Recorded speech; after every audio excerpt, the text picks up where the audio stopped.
Hello everyone good morning. आज এটা cake baking ওয়াৰ্কশপৰ নতুন ভিডিও লৈ আহিছো আপোনালোকৰ ওচৰত। তো আজি আমাৰ কেক বেকিং ওয়াৰ্কশপত আছে 5 জনী। তো থিওৰি টু প্ৰ্যাকটিক্যাল গোটেইখিনি শিকোৱা হয়। ইয়াতে আমাৰ থিওৰিখিনি কমপ্লিট হৈছে, এতিয়া আমি প্ৰ্যাকটিক্যালি কৰি আছো। তো প্ৰ্যাকটিক্যালি এতিয়া আমি কেকৰ কাৰণে প্ৰথমতে হুইপিং ক্ৰীমটো বিট কৰি লৈছো। ইয়াতে হুইপিং ক্ৰীমটো আমাৰ বিট কৰা হয় কেক আইচিঙৰ কাৰণে। কেকখিনি আমাৰ বনোৱাই হৈ গৈছে প্ৰায়।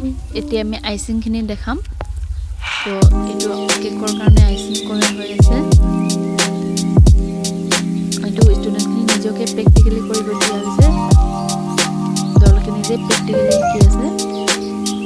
এইটো আমি সুগাৰ সিৰাপ দি আছো কেকত। কেক আইচিং কৰাৰ আগতে এইটো সুগাৰ সিৰাপ দি লোৱা হয়। এতিয়া আৰু এটা কেকৰ কাৰণে এইটো ৰেডি কৰি আছে এজন ষ্টুডেণ্টে।